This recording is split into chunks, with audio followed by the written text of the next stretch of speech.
Fishing Obsessed Podcast. We'll be sitting down with a fresh guest each week. Someone who shares the same kayak fishing passion that runs through our veins. We're talking kayak anglers, kayak companies, lure experts. Heck, anyone who's got a story to tell about landing the big ones from a kayak. We're setting our sights on becoming the #1 kayak fishing podcast in the world. You'll get a chuckle, a grin, and hey, maybe even a belly laugh. Because we believe in the power of humor. But above all, we're here to educate and inspire. So, whether you're a seasoned kayak angler or just dipping your toes into this exhilarating world, join us on the Kayak Fishing Obsessed Podcast. It's time to reel in adventure, camaraderie, and the joy of the catch. Here's your host, Darren Windle. Hey, you fish freaks. Welcome to the Kayak Fishing Obsessed Podcast, episode number 124. Seth, tonight's episode is going to be a big one. And I mean that in every sense of the word, because our guest tonight isn't just catching fish. He's catching the right fish consistently. Justin Faircloth is coming off a season most anglers only dream of. Kayak Bass Fishing Angler of the Year and the Challenge Series champion for KBF. And here's the thing. Those titles don't come from luck. They don't come from magic baits. They don't come from just having a good day. They come from decisions. They come from discipline. And they come from knowing when to leave fish, when to slow down, when to speed up, and when to trust your gut when everything else tells you you shouldn't. Tonight, we're not just here to talk about what Justin threw. We're here to talk about how he thinks. We're going to dissect the mindset of a true big bass hunter. Let's get into it. Seth, how you doing, brother? Holy monologue there. I didn't know if I was going to come in. That was amazing, Darren. I can keep going. No, we're good. I'm all right, we'll back up. I'm glad to be back. Glad to be here. You've been gone for a minute. Yeah, I have been. Had some things. But last week was my daughter's birthday, so we went on a little vacation to Tennessee. Dude, it's cold. Man. It's cold up there. Tell me. I got ice on the water where I'm at. It's stupid. I saw snow. I was like, no. I drove right back to Florida after like 6 days. So, yeah. There's like we're back here. 6 inches of snow outside. Beautiful weather. Had a good time up in like Gatlinburg, Pigeon Forge. So, yeah. It's good. I love it. Well, before we get started, before we bring Justin out of the green room, a big special thanks to our show sponsor, Dark Horse Tackle. And I've been loving these perfect pairings. This is the latest right here. Check it out. This is the Defiant Jig Underspin paired with the BizBaits 3-inch swim and minnow. And so I love when things come in pairs. You're just not getting like, okay, I got this underspin. What am I supposed to put it on? You got to wait till you get something or go buy something. So the Dark Horse Tackle box is making that happen. If you want to support the show, head over to darkhorsetackle.com. All right. You think we should let Justin out of the green room? Yeah, I think he's ready. All right. How's it going, brother? Welcome to the show. What's up, guys? Yeah, doing good. Good. I'm loving the hardware behind you. My gosh, you and your teammate Wyatt Hammond got like 600 pounds of hardware. Just trophies. Yeah, pretty close to it. It's not a green screen either. No, that's what mine would look like. I love it. Not that fancy. So, Justin, we're gonna hop right into this. Take us back to the moment where it kind of like finally sank in for you. You just became the KBF Angler of the Year and the Challenge Series champion. Man, what did that feel like? Because it's something you work towards. Right. It's not just something that like happens. It's the Angler of the Year isn't just like, hey, everyone got together and we voted and we like this guy. That's not how this works. So walk us through it, how it works and the work you put into it. I mean, it all comes down to the monthly challenges. I didn't get as much fishing as I wanted to here in the home state because we were traveling, me and Wyatt were traveling for the TKS. Signed up for those states, but wasn't able to, close the deal in those states, except South Carolina the last month. I had one here in North Carolina, had a couple seconds, and went to South Carolina in October for the TKS event. Yeah. In 4 days, I caught 113 and a half inches at Santee Cooper. So I was able to have 2 firsts and a second going into the championship at Lake Gunnersville with KBF. My goal this year was just to make the 10. The last 2 years, I had missed it by like one spot. Oh gosh, that's painful. Yeah, so that was my goal, and knew it was going to be tough with just 2 firsts and a second. So I was 6 points behind, coming into it. Got there for pre-fishing, and it wasn't very spectacular. I went to where I ended up winning at the first day that I got there. The fish were there, but nothing huge. I mean, 19's the occasional 20. Pre-fished at a few other places. Wasn't expecting much. Okay. Day one of the tournament, I think I had one fish at like 9 o'clock. Oh, yikes. And it was a 20. Okay. Worked my way back through the section of docks. By 11:30, I had 97 inches. By what time? 11:30? 11:30, yeah. So in about 2 hours, I had 97 inches. Okay. From my first fish to that. And so I moved off those docks, made a little run, found some more docks. First dock I went to, I threw the jig up under the dock, 21 3/4, I think. Okay. Went to the front of the dock, caught a 21. It's the magic dock. Yeah. Put me at like 101 inches or something like that. Yeah. And then 2 docks down from that, I caught a 20 3/4, and it's like 1 o'clock. So I just left. Had 103 1/4 inches on day one of the Challenge Series Championship. Nice. So I know your teammate is in the comment section over here, and we had him on the show not too long ago, Wyatt Hammond, and he was sharing a little bit about the jig magic that you guys were happened to be on that day. And you guys, you make your own jigs, don't you? Yeah. Oh, there they are. Is this something you're willing to talk about, or kind of one of those things you kind of have in your back pocket? Now, granted, you can tell everybody in the world about jigs. You still got to go out there and catch them. I mean, Wyatt's the one that turned me on to this.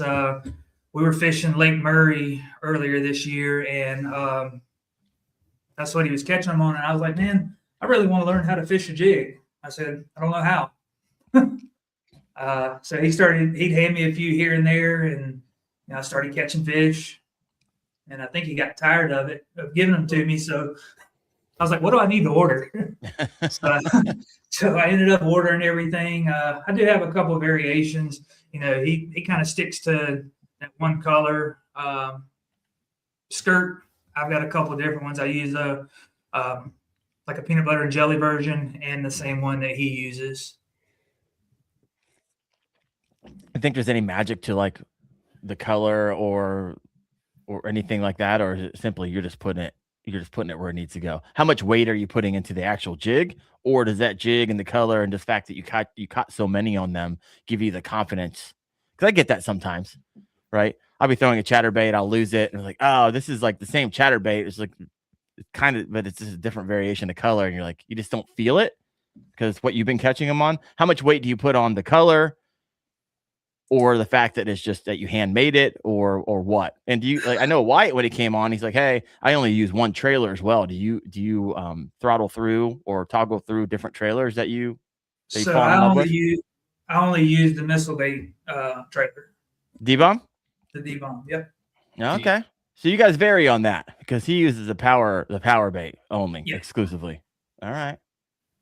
We got a question over here from the comment section: silicone or living rubber when you make your own? Living rubber. All right. Yeah. And just so everybody knows, this credit, like I said, it goes out to Wyatt. This was his juice. brainchild. It's the juice. And the thing about Wyatt, I feel like he's like, we've had a conversation. He's like one of the most down to earth guys, and like you ask him, he'll tell you. So he'll tell you anything you want to know. So everything you want. I love it. As his teammate, does that drive you crazy every once in a while, or no? No, because I mean the good thing about it, you can tell somebody, while we're on the water, and they don't have these. Yeah, right. You can't go to the store and buy it. Yeah, I think when you tell people things anyway, on the water might be different because they can just go implement it. But in general, techniques, things that you do, like the masses will not implement those, whether it's a confidence thing or they don't fully understand. Like a small percentage will actually take that nugget, go out in the water, be like, I'm going to test this out, see if it works, and then keep testing it out until they catch a fish, and then get confidence, and then finally put it in their like repertoire of what they do. But it's always a small percentage. Because I've given out juice on this. I don't know if people are doing it, but Darren has dropped some nuggets on here that I even told him before we started podcasting. I'm like, hey, I probably don't want to talk about this too much. Darren's like, yeah, Seth does this. I'm like, oh, well, hopefully no one implements that. It's all good. It's all good. I mean, I don't remember what these things are. Yeah, right. I'd apologize, but I don't remember. Me coming from strictly basically throwing a chatterbait. I mean, I've been fortunate enough to win a lot of tournaments on a chatterbait, but picking up the jig has definitely been a game changer this year. It is wild to me, and as a content creator who rolls through a variety of different how-to videos on jigs and you name it, any type of technique out there. A lot of time when I do jig fishing videos, people are like, oh, I hear the same thing over and over again. They're like, oh, I've never caught a fish on a jig. And they're kind of like, I don't want anything to do with it. Like I tried it. It didn't work. I was like, my gosh, jig fishing is one of the most basic ways to fish. You're going to start anywhere, right? Start at one of your top 5, learn those 5, and make sure jig fishing is one of them. When it finally clicked for me is when I started jig fishing. My gosh, the fish and the size of the fish that I'm catching with the jig is outperforming anything else that I have ever thrown in my entire life. It is absolutely wild. And so I freaking love it. There's nothing like a jig hook set. That is insanely addicting, is that big giant thump and that hook set on it. And just the sizable fish that you catch with a jig is wild. And it's wild to me. A lot of people don't even try it and they've given up on it, or they simply don't know how to do it. And so if you're thinking like, hey, what's my 2026 going to look like? And what are some of those unconfidence lures? If jig is in that arena or makes it in that list, make it your number 1 and figure that thing out. Trust me, you'll be thanking yourself all day. Yep. Seth, you big jig fisherman? So interestingly enough, back when I was on a boat back in 2016 through 21, when I did a bunch of boat tournaments and stuff, I used to make my own jigs. I have the do it mold mounts. I have the whole deal. I have the lead. I have a whole big bucket of all that stuff. Nice. My wife and I used to tie them, and it was good. And it used to be one of my confidence baits. But since I went to a kayak, it kind of fell off. Like I just don't throw a whole lot of jigs. You should. Yeah, it's not really. I don't even honestly. I think I might have one jig with me at all times. Like I just have one in there if I get a wild hair one day. But yeah, I don't even really toss jigs. I guess I utilize other baits in those same situations. Not that they're better or anything, but it's fallen off. Not that I didn't have success, because I had a bunch of success with jigs, but I don't know why I moved away from it. Maybe because I can't flip as easily. I don't know. Sitting down might be, but yeah. So it's kind of fallen off for me. So I watched some of Wyatt's stream last week. I'm like, I might have to. And you're doing some scope and stuff in there too. That was a good one. Got to learn some stuff last week. So yeah, it's kind of fallen off for me though. Yeah, I'm with Justin over here when it comes to the Missile D bombs, green pumpkin, black flag for a trailer. Those things have I've never tried the power bait ones. I think I actually have some in my garage. I need to hook those up as well. I'd like to have where I can throttle back and forth. But I got a couple comments over here. Utopia Outdoorsman says, I need to fall back in love with jigs. It has been a while. And that's also happens a lot, right? You figure out the jigs, and then you kind of want to evolve as an angler. So you start throwing other things and start working through other unconfidence baits. And it's kind of one of those things that's like, it just sits in your box. But man, does it catch some nice fish. Racer 87F. We're going to throw this question out to Faircloth over here. Best advice to someone who has never jig fished before? Well, I mean, kind of like I just said, I I threw them. I've been kayak fishing competitively now for about 4.5 years. When I first started, the only bass fishing I ever done was pond fishing. Never been on, never really been out on a boat, bass fishing, just pond hopping. So we were throwing flukes and spinnerbaits. That's about all you threw in these ponds. Okay. So when I got my first kayak, I was just trying to replicate that, so I didn't know what a chatterbait was. I mean, I wasn't throwing Texas rigs, anything like that. Just started picking things up. And, I bought a few jigs and I throw them out there. Couldn't tell what was a bite, what wasn't a bite. So I just stopped throwing it. I mean, everything that it hit, I thought was a bite when I first started. If you've never thrown a jig, just pick it up and throw it till you catch a fish. And I promise you that first hit that you get, you're going to know it. Mm-hmm. You're going to know it. Just hold on. So, I mean, it's not one of those things you just throw a jig just anywhere, right? You're typically skipping these under docks, correct? I'm throwing them under docks. I'm throwing them on laydowns. I'm throwing them on stumps. Yeah, you're throwing them on cover. Yeah. 100%. But, I mean, even still, like when we were at Nickajack, we were fishing offshore, there was grass and we were throwing football jigs. Yep. So, I mean, you really can throw it anywhere and they bite it. No, I get that. I typically, if I'm in grass, I'm usually throwing a chatterbait. If I see structure, that's where I'm usually picking out a jig for the most part. And so we got Edward Duffy over here. Thank you for talking about jigs tonight. I've been trying to learn about them and I committed to use them in spring and summer. Really attacking on this thing. Racer says thank you. So what's your setup typically when you're throwing a jig? Like what's the weight? When do you throttle through your weights? What's the line you're typically using? Do you switch back and forth from fluoro to braid depending on where you're throwing? What's your rod look like? Kind of break that down for us, Justin. So when I'm skipping docks, I'm with these hand tied ones, I'm throwing a 1/2 ounce jig. Like this one here, the skirt's not cut, so it's got oh, there we go.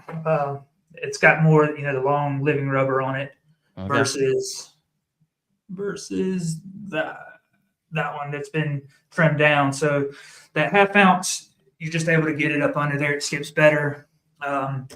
When I'm fishing docks, I'm throwing a 20-pound Red Label Seaguar.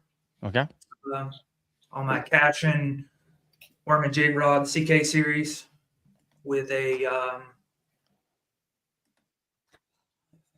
it's a lose reel. Can't remember which one it is. It's the red one, the like 9-to-1 ratio or whatever. Oh, you're picking up line fast. Yeah, got to get them out of there. They ever try? I mean, do you get them out of there fast enough, or do they have a tendency to wrap you around those pylons? So for those of you who don't live down in these areas on these docks, if you live in Ohio where I live, like you're like, oh, a dock, it looks like just a gangplank with a pontoon on each side. Down here in Gunnersville, and I talked about this before, and a lot of these places they're talking about, there's like places where you can park your boat. Like you put up the garage doors and you could put in 2 pontoons and lifts to them, and then big old places where you can have parties on. I mean, these things are legit. And so they have a tendency to, whenever they bite, to run left and run right and get you as tied up as fast as possible. Yeah, definitely. I have a question for you, Justin, on the trimming of those skirts. Pull those back up here. Yeah. Make it look like a finesse jig. Yeah. Do you always trim? So a couple of things. Do you trim the head like that so it's short, kind of like a finesse? And what do you do with the length on the back end as far as how far past the hook do you typically trim them? Do you keep them long, short? What does that look like?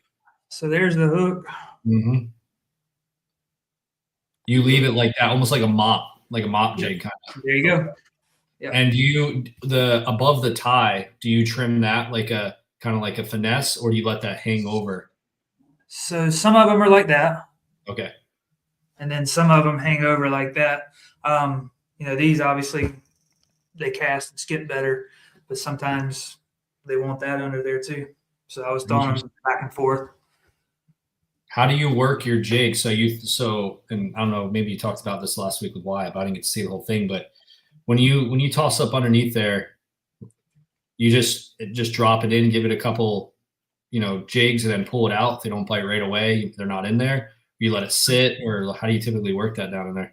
So I can be impatient when it comes to fishing. When I'm throwing into the strike zone like that, either they're going to bite it or I'm going to throw it right back in there. Like, I'm not going to just sit there and wait for them.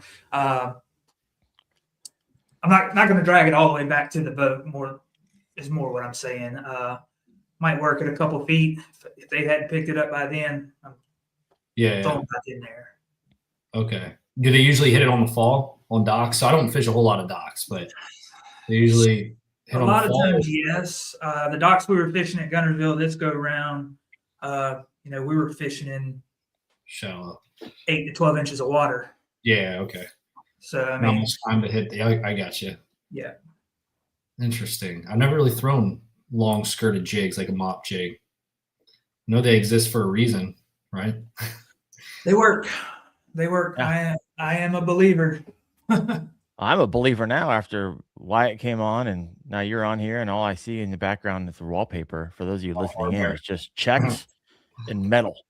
And what's interesting to me, Justin, and you kind of mentioned this earlier, like you really just got into this competitively like 4 or 5 years ago, correct? I mean, competitively and really fishing. I mean, like I said, I fished ponds and stuff with my friends, but I go crappie fishing with my brother on his boat, but never owned a boat. I bought a kayak in 2020. That was I love it. So right in the middle of COVID, you're like, hey, you know what? I need to get out and do something. So you bought a kayak, and it's not. And here's the thing about Justin. And we've had conversations. I talked to him earlier today.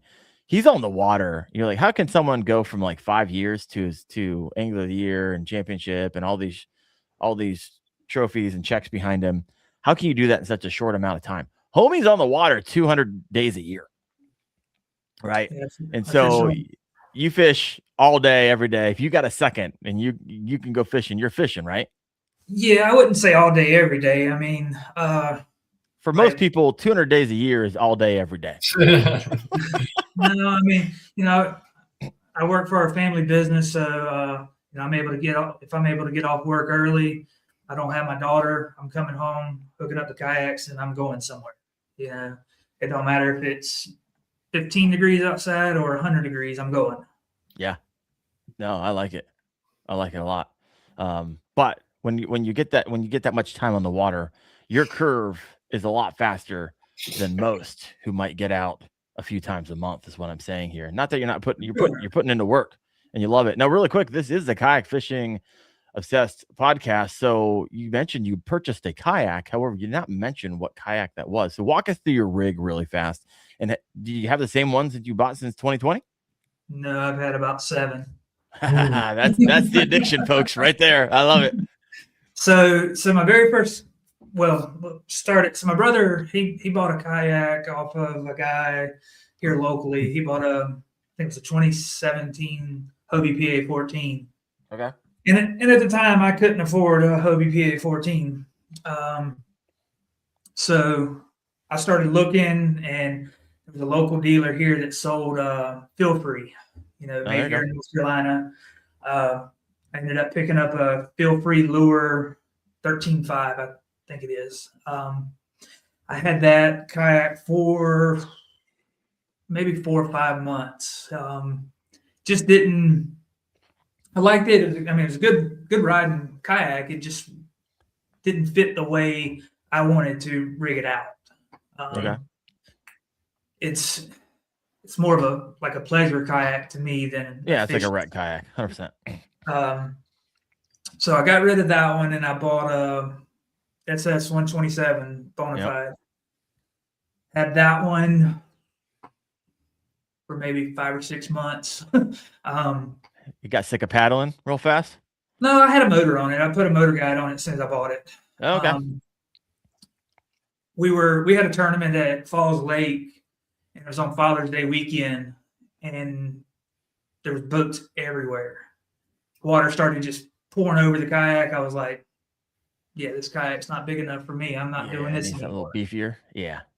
So I ended up getting a Jackson Big Rig, which I loved that kayak. It was laid out perfect, put the motor on the front. I think I had that one for about a year. When I had that one, ended up the front end of it cracked on me, so I was getting water in it. I ended up selling, crashed it, and somebody picked it up and fixed it. Found a Hobie PA 14 on Facebook. Okay. Gentleman down in, I think Raleigh had it.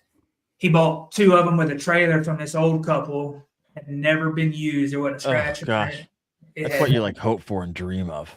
Yeah, it had deck mat on it. I mean, it had everything you could think of. I got the kayak for pretty much half price. Okay. From a new one. I think I paid like $2,400 for it. Money. Yeah. So I had that one, and then I had a Bonafide SS 107. Mm-hmm. That didn't stay around very long. And then I had you went the other way. Well, that was before the Got PA. Then I had a Hobie Outback. Then, my gosh, you're cruising through kayaks here. Now I still got the PA 14, the 21, and then I've got a 25 Bonafide PWR. Okay.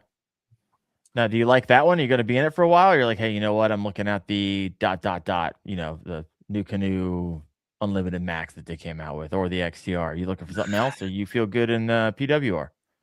I use that boat more for my small creeks and stuff like that. Again, I don't want to be out on big waters with that one. It's just my opinion. Yeah. All right. Woo! That was I thought you were going to be like, yeah, I've had the same one, or I've only gone through 2. You're like, no, I've stomped through 7 of them. Woo! I like it. All right, got some questions over here that have been piling in that we were talking about earlier. And so let's start up here. We were talking about jigs, and Hot Scarvy says, what size hook is that when you're showing your jig? I want to say Wyatt was using a 5/0. What are you using? Do you pour your own, or you just buy those? We just buy them. Okay. So I use 2. I've got the 4/0. There we go. And the 5/0. Do you trim those weed guards at all or do you leave them that long? They seem pretty like far past the hook there. So what I'll, again, this comes from Wyatt. We pull out 2 or 3 of the. Oh, you pull out the actual strands to loosen it up a bit. All right. Just to make it soft, yeah. Yeah, that's what I used to do. I used to trim mine down so they weren't. I would go right at the base, take like, I don't know, a quarter of them off or so. So it depends on what you're fishing too. And you guys probably know better. It's been a minute since I threw jigs, but if you're fishing heavy cover, you kind of want that extra protection so you don't get hooked up. But if you're in the open, have different rods set up, you would trim those at the base so that it's not as stiff when you're hitting stuff. So you mentioned that you pull them out. So when you pull them out, a tendency, all of them will come out eventually. Do you trim them, or do you actually pull out strands? Just pull them out. Oh, there you go. All right. Yeah. You have no issues with eventually kind of weaseling all the rest of them coming out? No, I mean we don't get but a couple days out of them anyway. If you're not losing jigs, you're not fishing. You are skipping them under docks, and yeah. My gosh. All right, I like it. All right, other questions here. This is a good question from Steven Sturgeon.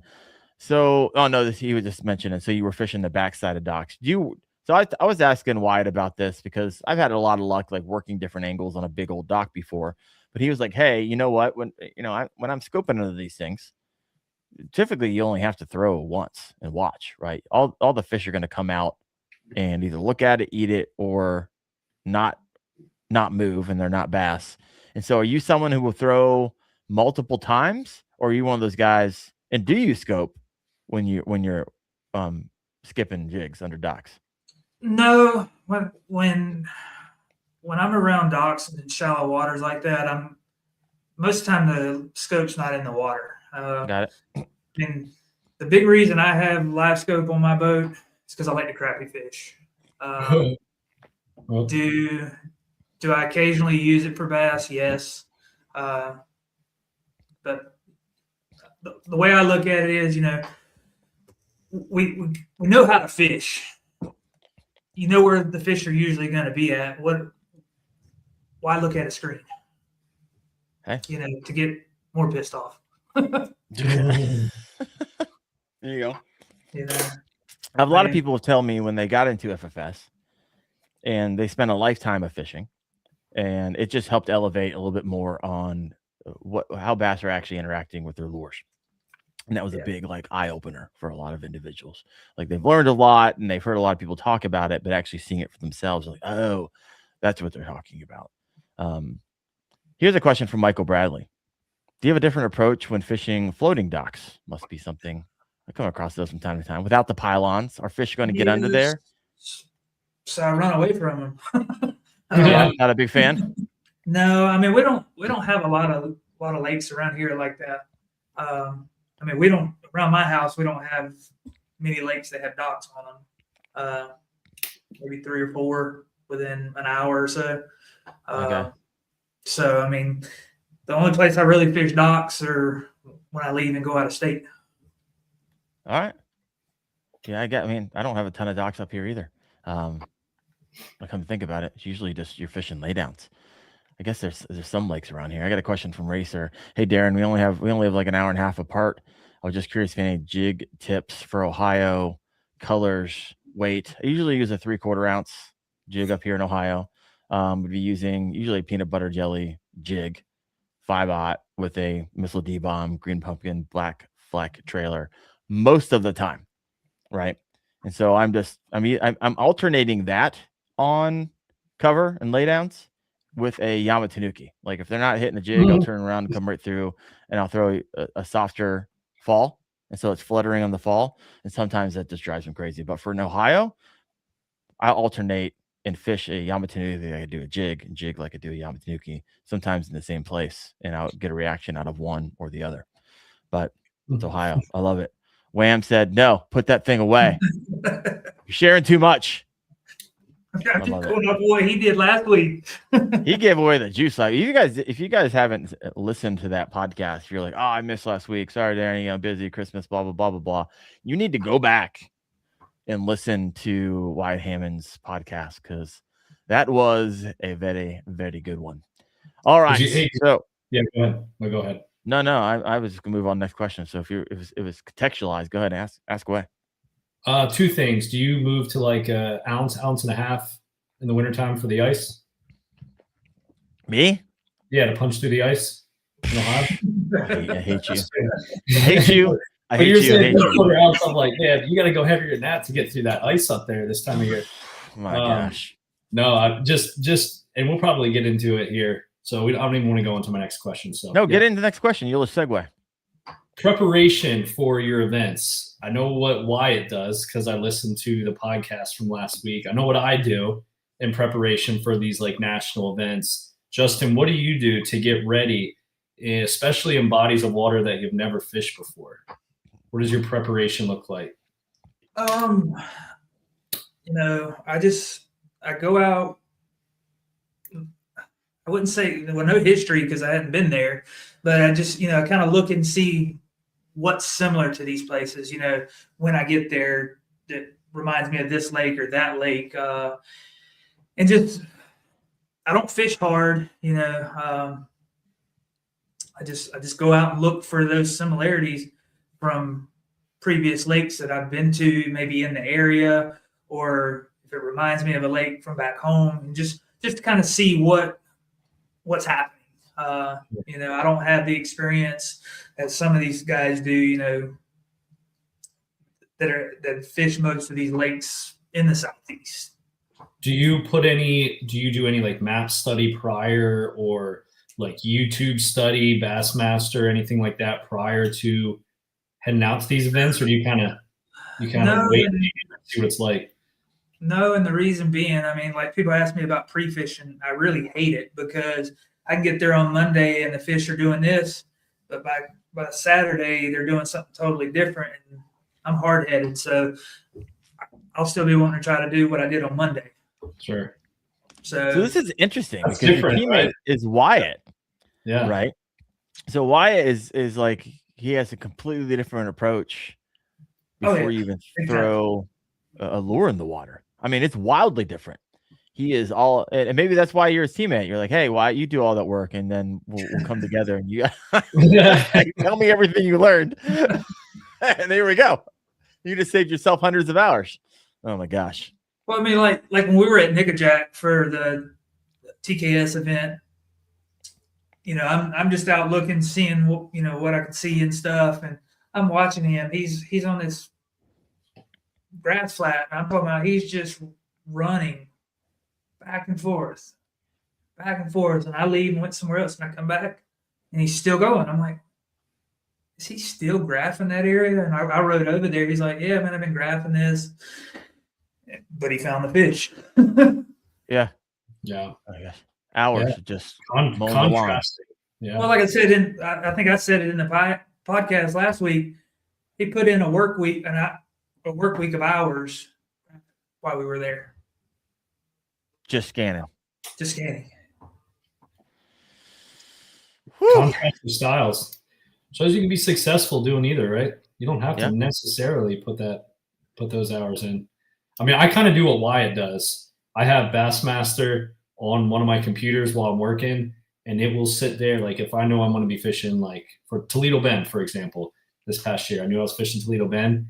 Bassmaster will be on Toledo Bend until I know every single thing about Toledo Bend that Bassmaster said over the course of 4 days.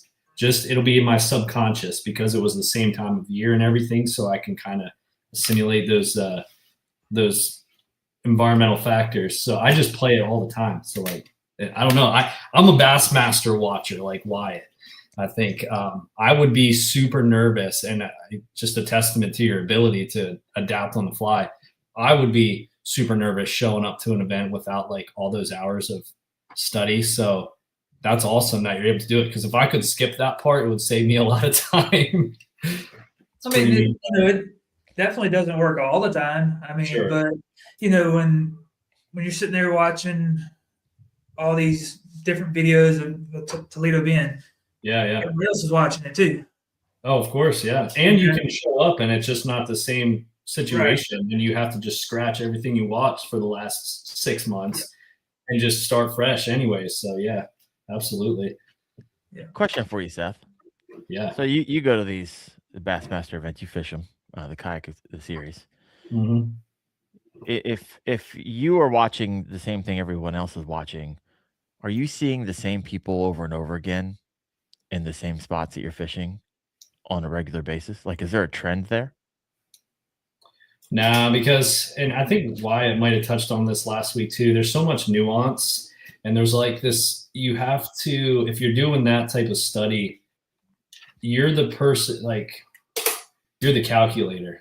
You put all the information, you're the chat GPT that you put all that information and you have to digest it in a certain way. Yeah, if there's like a point with like a lighthouse on it that's bright red and everyone, like they won the event on that point in front of that bright red lighthouse, like that's going to be an obvious spot. But a lot of these locations, you kind of have to put it in a kayak. You can't run all over the place. So you also have to pick, there's a top 10. They show most of the top 10, those locations, those pins, where they're fishing. They're not always fishing at the same spot each day. So between the top 10, 4 days of fishing and different times of year, whether it's, you might not always be there the exact same time of year with the same exact elements, water temperature, all that.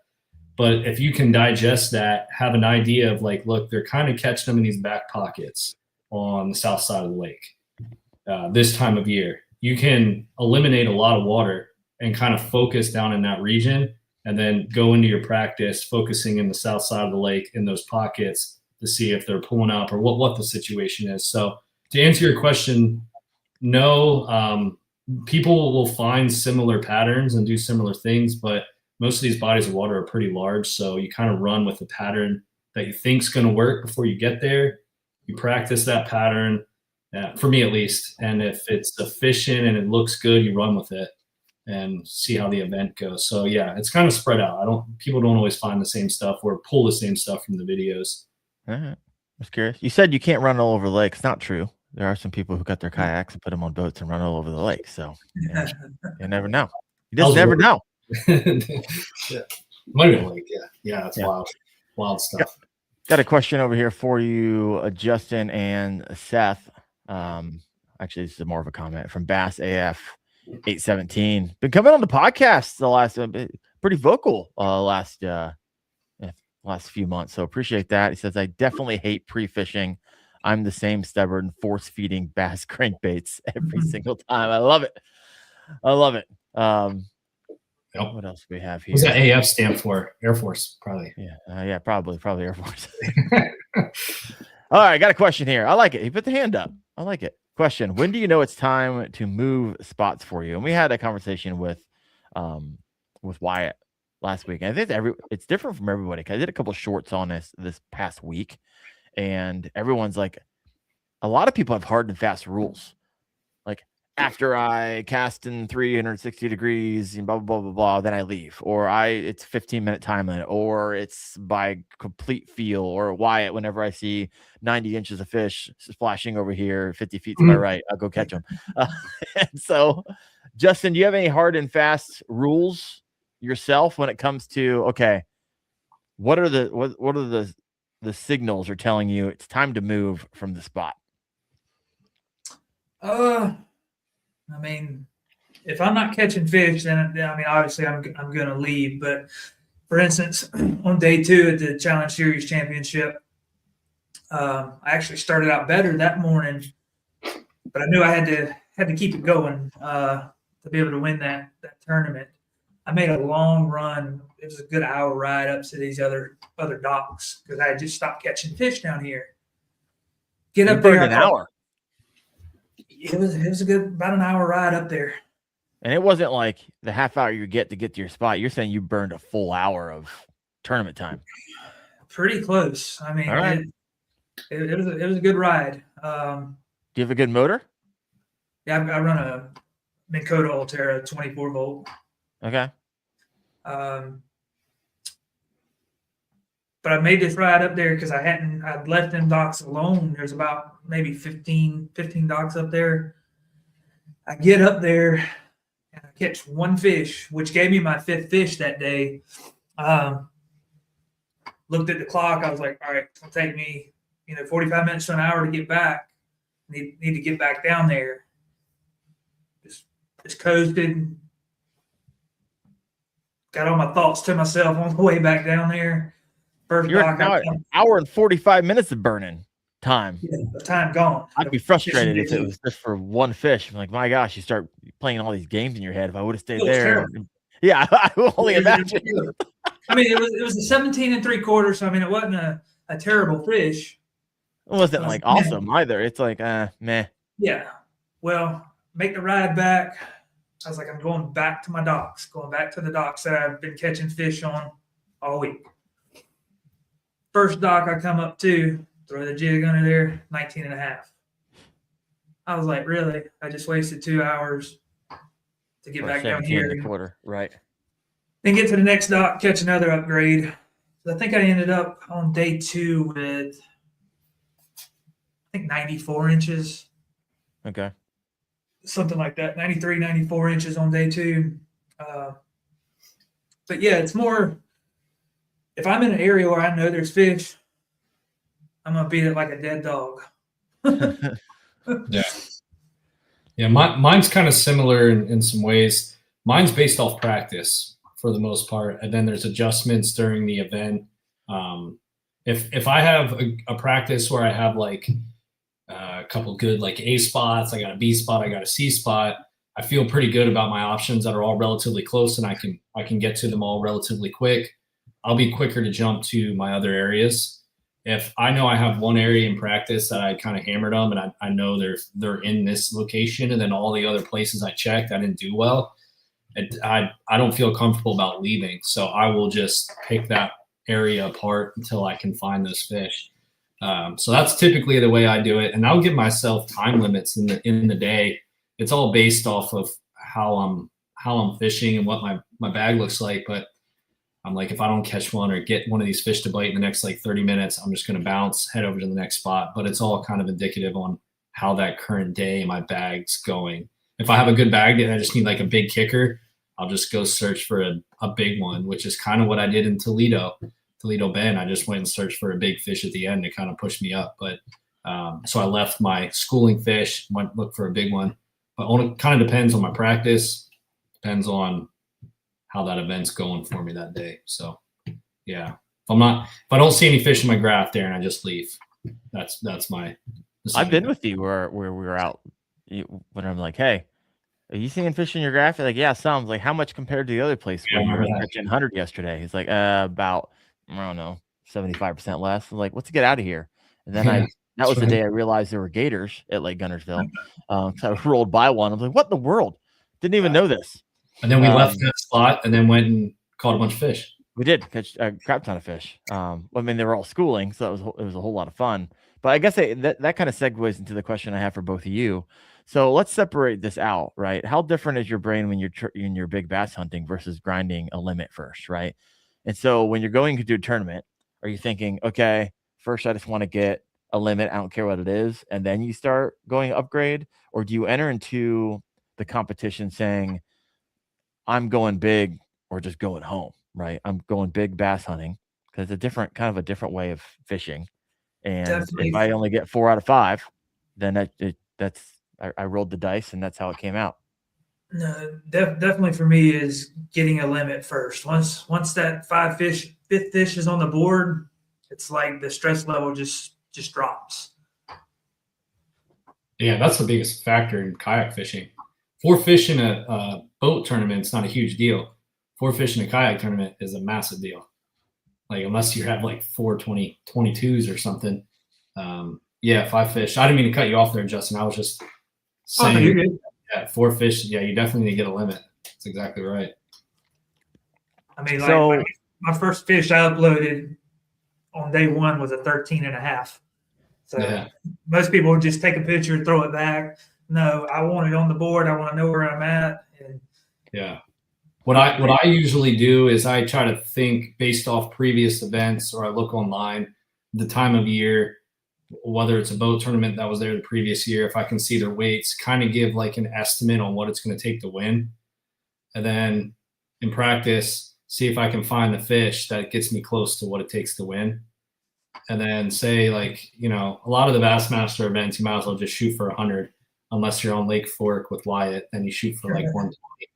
But you shoot for 100. If you can get near 100, you're probably going to be in contention. So in practice, I try to find fish that are, the 18 to 20 range. And if I can find those, I fish for those. And then if I'm putting a bag together, like I said earlier, and I don't have like a kicker and I just have a bunch of average fish, then I'll try to make a move to maybe go deeper or try to find one big one. And again, I'm scoping a lot for the people that haven't listened to me before. So I'll scope around and see if I can't find a big fish. Most of the time it's probably a carp or a catfish, but once in a while it'll be a big bass and it'll definitely help me out. So that's kind of my approach to it, Darren. I guess that's kind of the question I'm asking as well. When you're saying, let's say you each got 5, right? You got a couple nice ones, couple 20s, 19 and 17 and an 18. So what goes through your mind then where you're like, okay, I got my limit. Now I need to start hunting giants. Now, Seth, you just touched on that, right? You're going to go searching for roamers, those big bass out there, and you're on a scope for them. Justin, you don't scope a whole lot. And so what goes through your mind? You're like, okay, I need to start targeting kickers to upgrade. Is it location? Is it lure? Is it timing? Is it patience? What is it? A little bit all of that. When you're scrounging to get that limit, you're fishing faster. You're not getting the cast where you need them to be. You got so much stuff going on. You're overthinking. Missing fish, doing dumb things. Once you get that limit, everything just slows down, calms down, and you take your time. With me, that's how it goes for me. Did you change up your tactics at all? You're like, hey, I'm still just gonna. Is the primary way you like fishing jig fishing? Jigs and chatterbaits, yeah. Jigs and chatterbaits, yeah. You're alternating. If they're in the grass, you're typically throwing chatterbaits or jigs. But typically, I mean, do you skip chatterbaits under docks? It's a good way to lose $20 real fast, but nonetheless, you do it. Occasionally. It's always one of those things like, there goes 25. Dang it. There it Feeling goes. crazy. See if we can get it I lost 5 or 6 while we were down there. Oh, it's like $120 just gonzy. Gonzy. How much? You can pay $10 a piece. Say what now? Buy them straight from Japan. You get them for $10 a piece. Ooh, what's that juice? I'll send you that link. You want to talk about it, or you want to keep that in your back pocket? This is just the evergreen, the tungsten evergreen, which is the same thing, same place that Z-Man orders theirs from. Okay. Pretty much. Is it essentially the same thing? Yeah, I mean, it's from my understanding, it's the original jackhammer. Everyone's like, Let's go to this computer over here. Same factory. Oh, stand by. I'll stand by. I'll wait for that. You saved everybody. Everyone's like bated breath over here. So this is what I won at Santee Cooper last year with KBF. So this is they call this one the bluegill. Let's see. I'm trying to. Oh, there you go, right there. So I mean, it's literally the jackhammer. Yeah, that looks like the jackhammer. But it's instead of it saying Z-Man on it, it says Evergreen. Because if you look at your jackhammer in the top right corner, it says Evergreen on it. So when you put those side by side, it's the same thing. It's the same thing. That's wild. Whoo! Come on. If you've waited 54 minutes on this podcast and you just heard that might be the most beautiful thing you've ever heard. So like I order from them like once a year. How much is a jackhammer? I hadn't bought one in 20 a year. They're like $20-something now, right? Yeah, and we buy them. Yep. So I ordered 30 of these back in October, I think, right before we went to Santee Cooper. I ordered 30 of them. The shipping and the tariffs, I paid $320 for 30 of them. Yeah, I see some of them online are like $9, $8. Yeah. Like you can get the baby jacks on that website, everything. They are the ones who make it. Z-Man might not like that, but that's what it is. Hot dang. All right. Well, I gotta come down from that a little bit. I'll be looking forward to that. Looking forward to that link. All right. Here I got a question over here in the comments. A lot of questions over here. All right. So here's a scenario from Michael Bradley 25. Half hour left in the tournament. You need that fifth fish jig bite in the you need that fifth fish. Jig bites died. What are you throwing? Man, I can't Tantrums. talk. Oh my gosh. Tantrums. Yeah, right.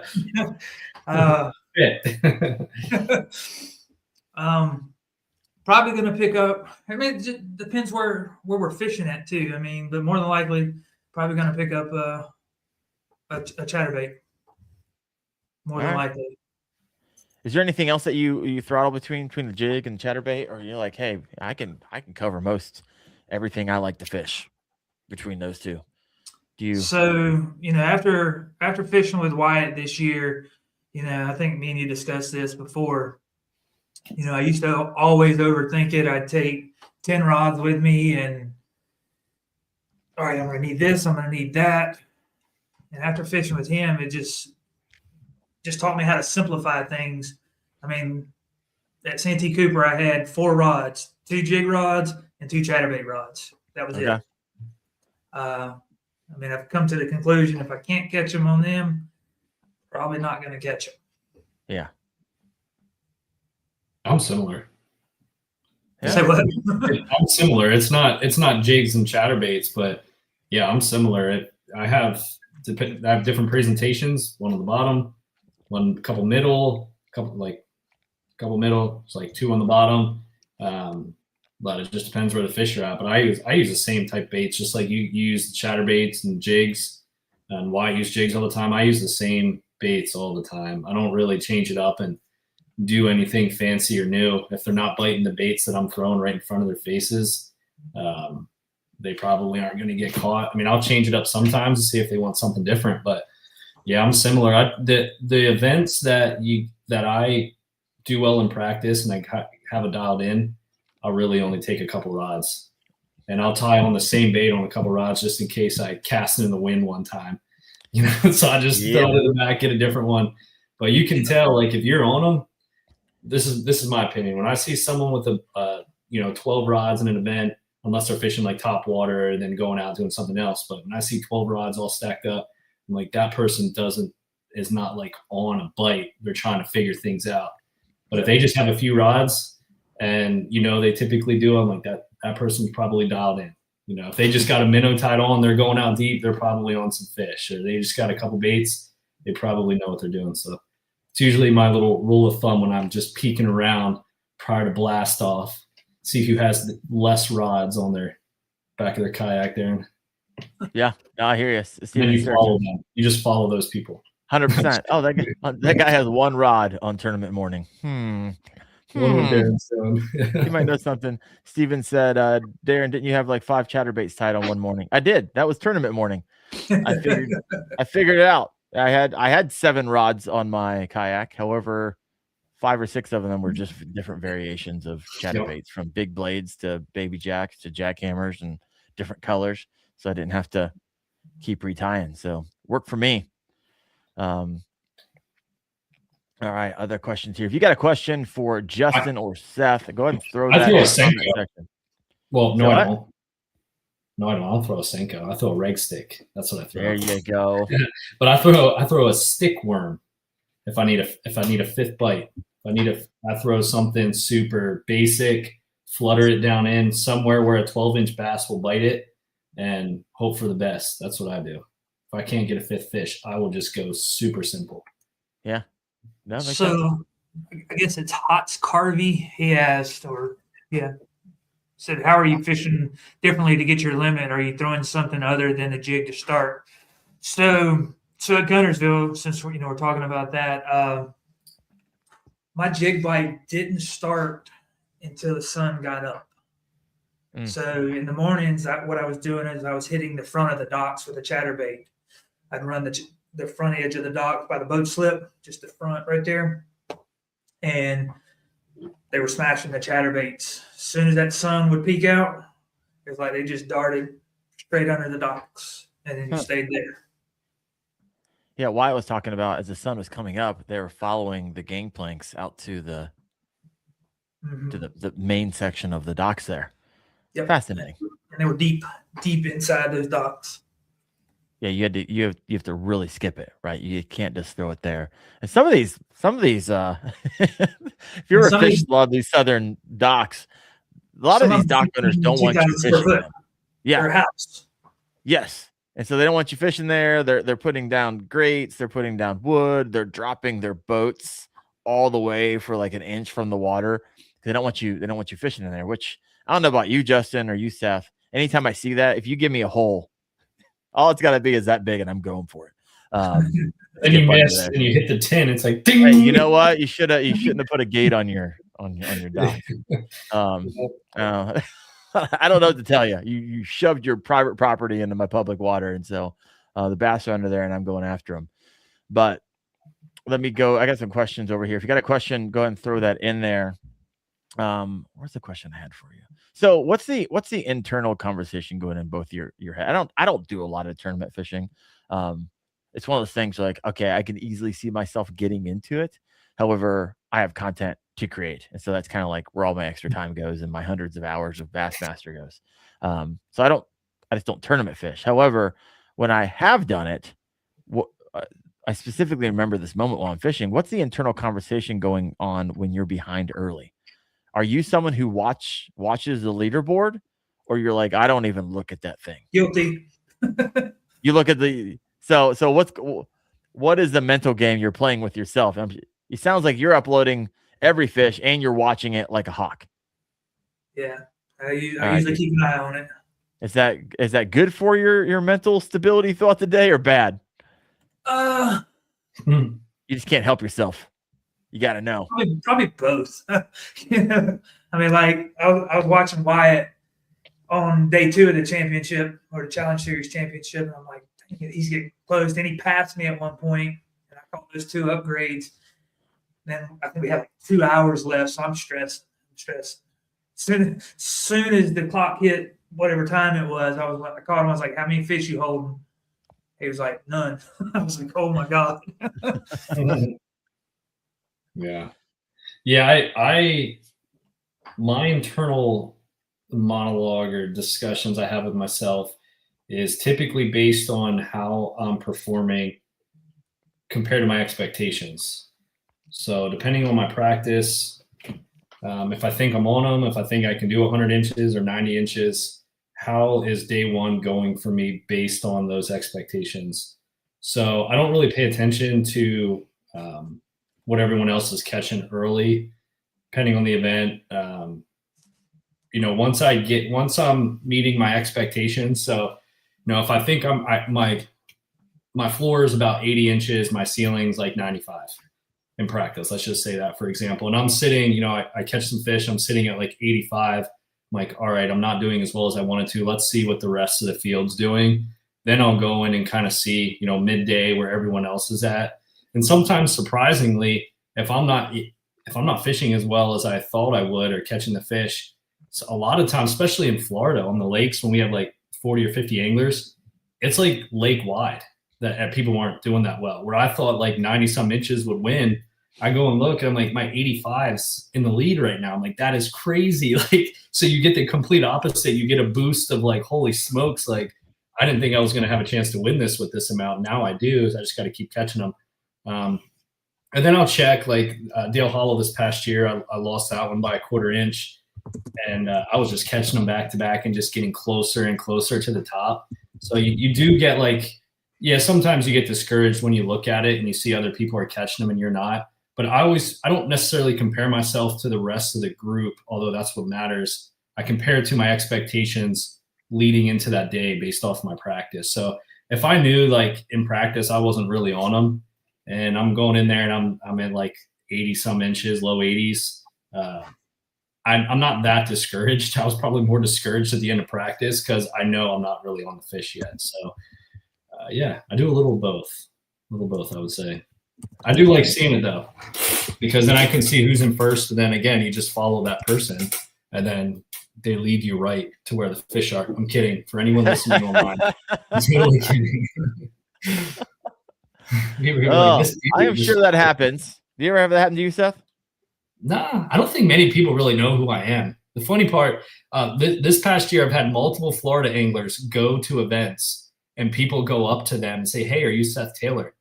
And they're like, "No, I'm not Seth," and whatever their names are. But I've never had anyone recognize who I am. So, dude, I put my hood up. Seth is a guy. He puts his hood up. Sit like this. He puts 15 rods on his kayak on tournament mornings, and everyone's following him. He's only going to use 2. And so you just pull the wool. Yeah, I put the blinders on, man, and just I play video games all day. You have your 19-inch screen right there in front of you. Yeah, pretty much. I love it.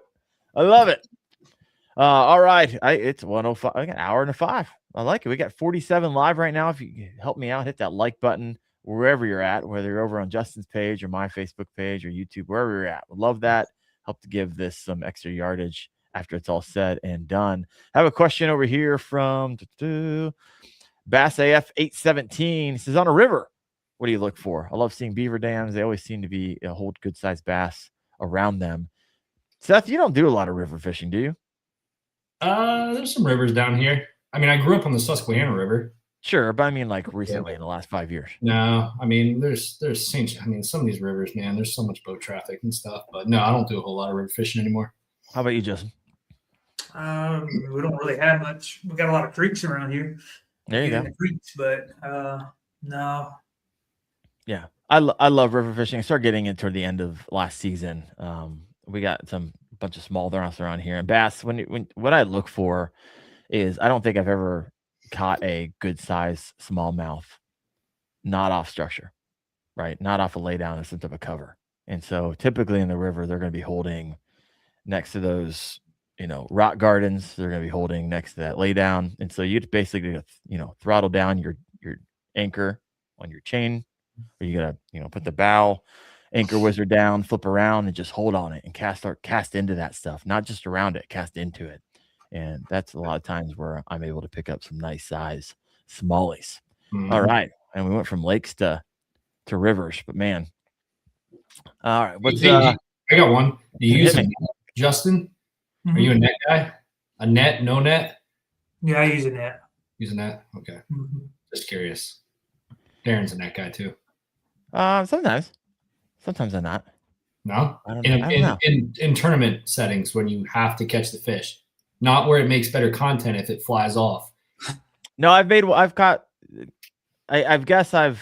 my net on tournament days. I've caught one of the biggest fish in my life. And so it's one of those things I'm comfortable either way. Yeah, because you started without a net, right? I started without a net. Yeah. I feel wildly comfortable just lipping the thing and working it. Yeah. However, also I was like, okay, if I know I don't hook, like hooks, a lot of times this happens on chatterbaits. I know I don't get a hook set. And so I know it's just pinned, but it's not past the barb. And so like, all right, I got to horse this thing, which I have no problem because I have the line weight on it where I can horse it. And so that's where I'm breaking out the net because I know I don't have it good and I want to get it in the net as fast as possible because it's going to throw me. And if I play this thing, then I'm going to lose this thing. And so that's why I like having a net on tournaments so I can just force them in. I forgot, not that I forgot. I didn't use a net on Dale Hollow for all the smallmouth. And I lipped every single one of those bad boys. Oh man. I'll never do that again. I'll never fish those big smallmouth without a net, man. It was so stressful doing figure eights for like 5 minutes for them just to calm down. To calm down, yeah. Just so I could go just try to shove my thumb like right in their tiny little mouth without hitting the hook that's right there. Gosh, man. But yeah, that was what are some questions here? All right, we got a variety of questions we'll end the show on with. What's something small you think that most anglers overlook, Justin? Say that again. What's something small that you think most anglers overlook? Right? You're like, oh man, this is a massive advantage for me. I do it. However, I don't see a lot of anglers doing it. That's a good question. I'd love to think about that one. Seth, you can answer it too if you have it, or we can circle back to it. I don't know. All right, think about that. If you want to answer it. There's a couple different things. I mean, for me, I think simplifying. I don't know if that's small. That might be more difficult for a lot of folks. Justin kind of touched on it. That's what I was thinking. I was thinking the overthinking part of it. Yeah, like simplifying your approach to baits that work and hitting different parts of the water column and fishing in areas that have fish, not like dead water. And I think simplifying my approach, not the preparation for me. I'm a little bit different, but simplifying my approach on the water as to what I'm throwing. It's always kind of the same baits all the time. It's not like the new bait of the year type deal. But that's I can see psychologically, while like, okay, I haven't found them in pre-fishing, and so I don't want to go out there without the arsenal. But having the arsenal may not be wildly helpful. Maybe what would be wildly helpful is just take out your 3 confidence baits and just work those all day long. So I could see that. I could see why people would take out a lot on that day. What makes an angler dangerous in a tournament, in your opinion? What have you seen? Where'd y'all come up with these questions at? I got more. Yeah, he's got a whole deal. Here's a better example. It's like, Justin, when you and Seth, when you enter in these competitions, for the most part, who's going to be sitting in the top 5 because they've been in the top 5 every other tournament. What makes that person dangerous on the water? What have you noticed about your competition? You're like, this person's dangerous because of this, and it's an edge that he has or she has. You want me to go first, Justin? You want to go? You got it? Yeah, you can go. So there's a lot of factors, right? I mean, preparation's one. We heard Wyatt. Some people that are really good at it. I mean, Justin doesn't do the same approach, but I know that some of the people that do, like a Wyatt, that's kind of similar to what I do. And I feel like they're going to have a really solid background with the body of water that they're going in. Historically, they know where those fish were caught, which leads me into people that have already fished that body of water, or they're local and have done derbies on that body of water over the course of years at the same time of year, have their nice like spawn spots that they go to. And also the people that are just like a Drew Gregory in river systems. Like that dude just, I mean, he fished on, like Toledo Bend is like a lake and has a river on the north end. Dude didn't fish the river on first day, and then he's like, no, I'm going to go back to what I'm used to. I tried something different. Drew goes up the river on day 2 and just absolutely slays them. So like some people have like a certain skill set that really matches bodies of water. Those would be my few, I guess, like the preparation part, the local aspect, knowing the body of water over the course of years, and then styles of fishing that match what they're really good at. Like some of the people from New York, those guys up in New York that fish like the Finger Lakes and those, they can go up there with a minnow and like they can scope like crazy. They're going to be up there on Champlain and just hammering them out in the open. So yeah. Those would be mine. How about you, Justin? Yeah, touch on that one. I mean, history would be a big thing. If keep having tournaments over and over and over at these places, people are going to remember what they did, and they'll be able to put that together. So definitely history. Got it. What's one of the biggest mental edges kayak anglers underestimate, in your opinion? Mental edges? Yeah. Like this is like the mental game, right? So inside the mind of someone who has tendency to finish in the top 10 every time, like you can spiral out really fast. Yeah. I've only fished in several tournaments. However, if you lose a big bass and that sucker's every bit of 21, 22, some cases bigger, and you lose it, and it's like, oh man, I obviously you really need it, but you like really needed it. Like it's easy to spiral out, even though you have plenty of time right, left in the tournament. And so what helps you keep from spiraling out when the majority of people will, and they won't be able to recover? I mean, for me, because obviously it's still going to happen to everybody. Biggest thing I've learned is just put everything down. Just stop, sit down, chill out, get you something to drink, something to eat, pick up your phone for a minute, do whatever you can do to get your mind off of the situation. And once, 10, 15 minutes isn't going to kill the day, especially when you got time left. And that's how I handle it. Okay, so you actually create a reset. Yeah, I just stop. Yeah, you don't keep fishing. You're like, okay, I need to literally reset my brain. And you do it by checking your phone, taking a drink, eating lunch, whatever it is. All right, fascinating. Seth, you're laughing. What's going on? Because I'm picturing my videos that I have. So I just based off video footage, what I do is I usually scream really loud at customers. That's the first thing that happens. The second thing is that I go like parallel. So I'm like sitting upright. The second thing is I go like this. And I usually sit there and stare at the sky for like 2-3 minutes. And then all right, we're back at it, man. But yeah. What's going through your brain when you're all stiffed up? Like you have got to be freaking kidding me, man. Like I cannot believe I just did that. I had a largemouth in a huge event that I lost by a quarter of an inch in a Bassmaster event because the trolling motor cut my line, dude, because I didn't have the rod out far enough. So like when stuff like that happens, it's like, anyway, based on video footage, I yell a cuss word and I get parallel for some reason. That's what I do, dude. That's my strategy. Let me know in the comments, what do you do when you lose a bass? I think this is fascinating. I broke one of my chairs already doing that because I just slam back and lay back. So yeah, maybe I'm not the only one. Let me know, please. Oh my gosh. Let me go over here to the comment section. Let me know what you do. Utopia Outdoorsman. I say some bad words and I move on. I love it. I'm trying to think what I do.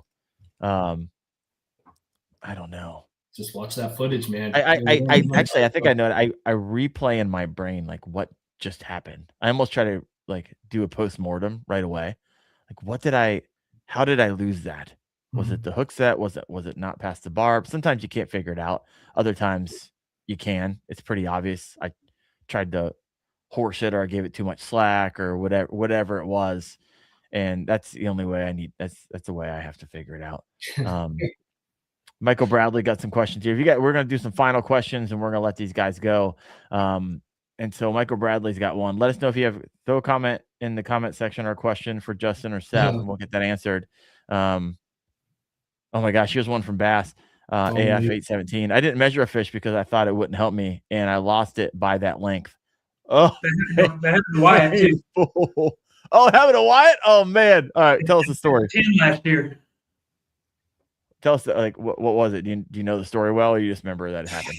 So something about it was a 21 and a half or 21 and 3/4, or along those nature. He was a 1/4 inch off of it. He thought he didn't need it, but it was actually a 1/4 inch bigger, which would have tied him for first place in the 10. I have a painful. That is so painful. I have a painful. That's pretty painful. I know Seth has one too. Yeah, I haven't spoke about this publicly at all, but here we go. So yeah, the first event last year in the Bassmaster Kayak Series was on the Kissimmee chain in Florida, which I should have done well on. But I missed a giant. I caught an 8.5, but first day bag was average. Second day, I'm like, I'm not even going to go shoot for an average bag. First day I ended in like, I don't know, the 40s or something like that out of 200. I'm going to go shoot for it, try to get 100 inches. So I go in there, went into a spot. There wasn't a lot of fish, but I thought there would be big fish. They didn't show up on day 2. So I caught some fish, submitted them. I found out towards the end of the event that one of my fish were DQ'd towards the end of the day because it was a duplicate fish from the day before. And whatever. At that time, I had a small bag on day 2. I was in with that fish, I was in like the 50s, 60s. Without that fish, I got dropped down to 90th. And it was like right at the end of the day, I'm like, this is my only event I'm going to fish for the year. So like, it's not a big deal, whatever. I didn't even upload another fish. I just kept my spot. Like, it was the only Bassmaster kayak series event I was going to do for the National Trail. Well, that changed. I went and fished Dale Hollow. So I ended up with 9 fish and 90th place instead of like the 50th, 60th. Because I had another fish I could have uploaded. I didn't care. I was kind of annoyed for the day. Went to Dale Hollow, got 2nd. Went to Toledo Bend, got 5th. Had I submitted any of my other fish in my bag on Kissimmee, I would have had enough points for AOI for the Bassmaster series, right up there with Abby. So yeah, that was a pretty painful one. Abby's an awesome fisher. He did amazing that year. He was in the top for all those events, but because I didn't submit that fish, yeah. How long was it? Do you remember? Well, I had a couple in there that were like in the 15, 16 inch range, but the one that got DQ'd was like a 16.5 or something. So it would have ticked me up around 30 spots, and those 30 spots isn't 30 points. Some of those are worth 3, some are worth 2, depending on the point structure. So it was around like 60 to 70 points, which is what I needed for to jump me up into AOI first place. So here's the question. Yeah. How much was Bassmaster paying out for Angler of the Year?